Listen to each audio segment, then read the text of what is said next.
व्यसे करुणायन चित जानकी लगनित मंगल भवन मंगलहारी प्रभु चित सजर बिहारी कृपा सिंधु बोले मुदिकाई सोए करो जय भव नाम न जाई वे ज्ञान जल पायो पखारो ओ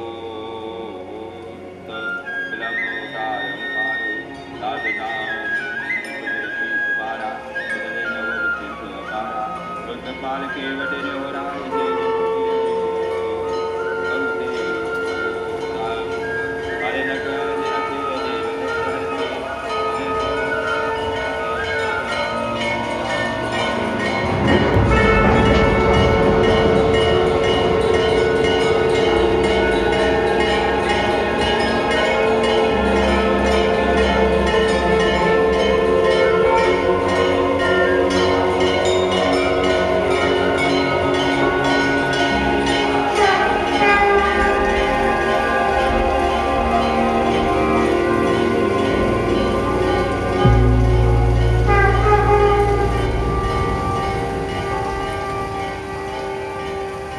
देखिए, मेरा जो जन्म है, तारीख और डेट तो मालूम नहीं है, लेकिन इतना मालूम है करीब अभी 82 साल की अवस्था हैगी। बाकी मेरे पिताजी, परपिताजी और पिताजी, 3 पीढ़ी की मुझे पता है। 3 पीढ़ी समझते हो ना, 3 पीढ़ी की मुझे पता है कि वो मेरे परपिताजी जो थे भागवत के प्रकांड विद्वान थे, भागवत के विद्वान थे। तो उन्होंने जो है ये उद्धव जी का जो मंदिर है यहीं पर वो निवास करते थे और भागवत का पुरस्चन करते रहते थे वो यहाँ इस जगह। तो उनका समय जाने पर फिर मेरे पिताजी आए, पिताजी ने लिया। फिर पिताजी जो है वो यहीं पर जो है वो भी विद्वान थे, वो भी जो है यहाँ ठाकुर जी की सेवा करना। और यहाँ इतना बड़ा जंगल था, इतना बड़ा जंगल था इस जगह पे कि अभी तो कुछ नहीं है। उस समय में बहुत ख़तरनाक इसमें जानवर भी रहते थे। तो हम लोग वहीं पर जो है उद्धव जी के मंदिर में इसी में और वहीं रहते थे और रात को बंद कर देना, सुबह निकलना। ये हमारा वहाँ का पिताजी का, हमारे उनका था। जब हमारे पिताजी की शादी हो गई, शादी होने के बाद में फिर वो यहाँ निवास करते रहे। जब शादी हो गई, शादी के बाद में मेरा जन्म हुआ। मेरा जब जन्म हुआ तो मैं उस वक़्त जब जन्म होता तो यहाँ साधुओं का वास बहुत रहता था। भजन करने वाले, कीर्तन करने वाले, बड़ यानी सिद्ध जैसे महात्मा यहाँ पर रहते थे उस समय में। वो समय कुछ और था, आज समय एकदम परिवर्तन है। तो उस समय यहाँ रहते थे। तो मैं छोटा था तो उनके पास जो है खेलता था। वो कुछ मुझे बताते थे, ठाकुर जी ने ये लीला करी है, ठाकुर जी यहाँ से आए, ठाकुर जी यहाँ वो हुए, मतलब राधा कृष्ण के बारे में वो ज़्यादा मुझे बताते थे और पढ़ाते थे वही लोग। पहले स्कूल नहीं थे इतने, अब जितना हुआ है पहले नहीं था सुविधा। पहले तो कोई जो है गुरु पढ़ाता था, जैसे गुरु जी आते तो गुरु जी पढ़ाते थे, वो संस्कृत भी हिंदी भी। तो मैं ज़्यादा नहीं पढ़ पाया उस समय में क्योंकि उतनी सुविधा नहीं थी।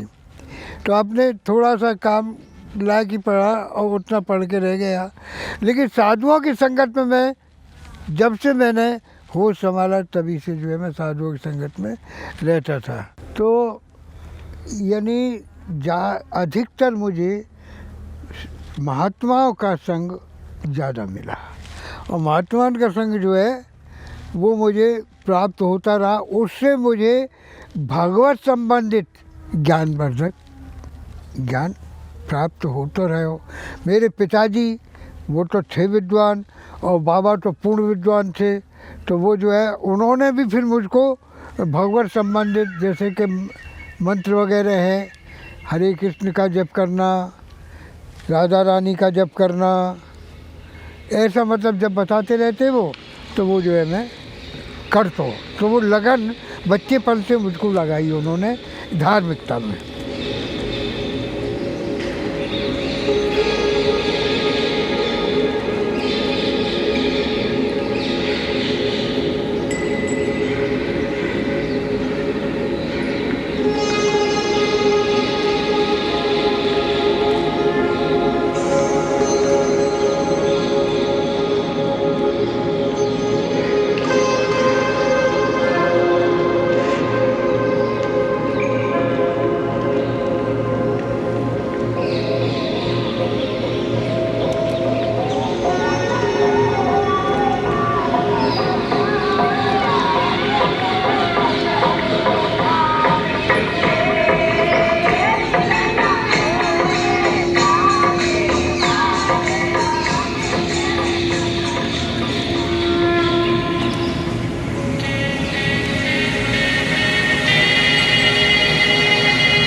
देखिए, भाव से ही भक्ति का प्रादुर्भाव है।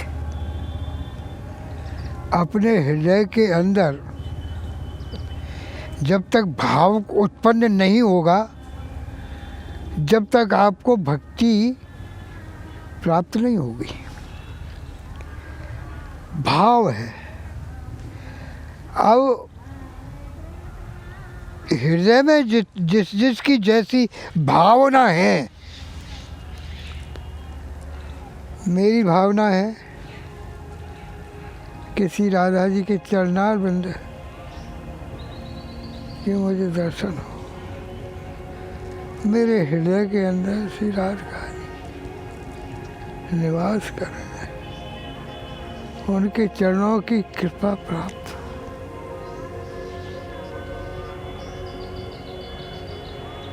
हे राधे, जब ये भाव मन के अंदर आने लगेगा, तब फिर भक्ति का प्रादुर्भाव होगा। प्रादुर्भाव जानते हो? प्रादुर्भाव भक्ति का जन्म होगा। प्रादुर्भाव मीन्स जन्म। तो ये भक्ति सबसे प्रथम भाव आना चाहिए। सबसे प्रथम आप बैठो, बैठ करके समाधि स्थल में पहुंच जाओ। समाधि जानते हो? तो ये इसमें भाव इसी से उत्पन्न है, समाधि से। समाधि में आप क्या देख रहे हो? समाधि में देखना होता है। समाधि में आप जप कर रहे हो, नहीं हो पाएगा ढंग से। समाधि में आप दर्शन कर रहे हो,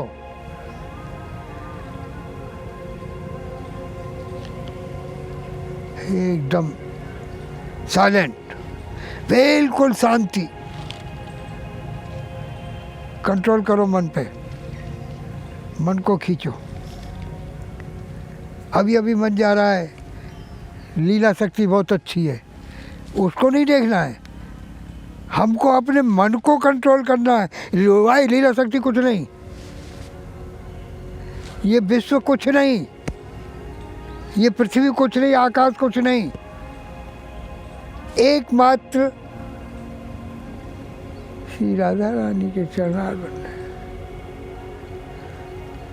उनके चरणारविंद कितने सुंदर हैं, उनके कितने उनके चरणों में घुंघरू बंधे हुए हैं। देखने के लिए दर्शन करो। दिव्य स्वरूप एकदम लाइट निकल रही है, बिल्कुल फॉक्स हो रहा है। ये अंदर आना चाहिए, तो इसको कहते भाव। जब ये अंदर आ गया, जब इसका स्वरूप उत्पन्न हो गया, फिर भक्ति देवी आती है। फिर भक्ति देवी फिर मन लगता है। फिर मैं अपने आप जब ऐसा हो जाएगा कि मन को तुम भेजना चाहो कि लीला कहाँ है, कोई मतलब नहीं, लीला है ही नहीं, ये कहाँ है, कोई मतलब नहीं, कोई है ही नहीं है। केवल एकमात्र जो है भक्ति। भक्ति के अंदर आपके अश्रु प्रवाह होने लगेंगे। समझ लो, जब भाव से भक्ति आ जाएगी और भक्ति से अश्रु प्रवाह होंगे। अश्रु जब तुम्हारे प्रवाह होंगे, तब समझ लो कि आपको भाव और भक्ति दोनों का जन्म हो गया तुम्हारे अंदर। और उसी भाव को थोड़ा बढ़ाओ।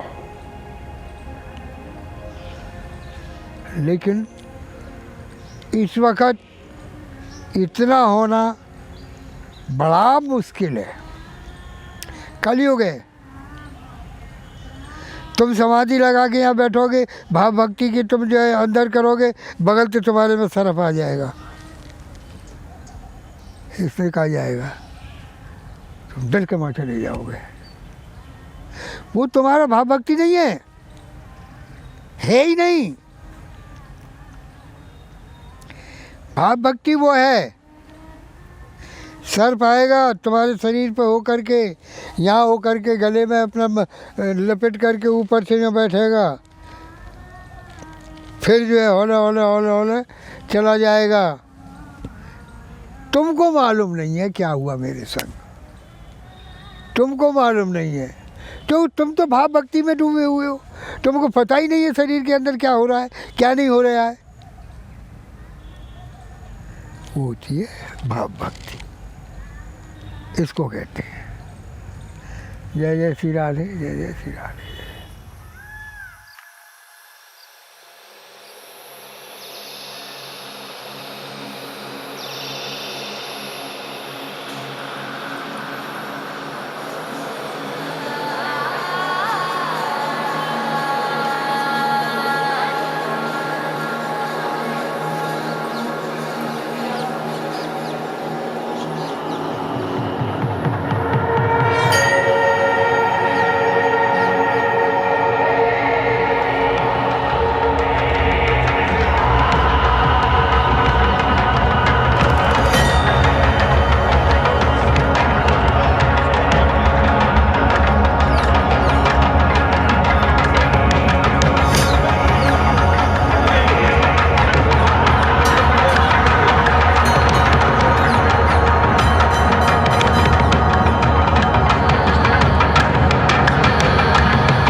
देखिए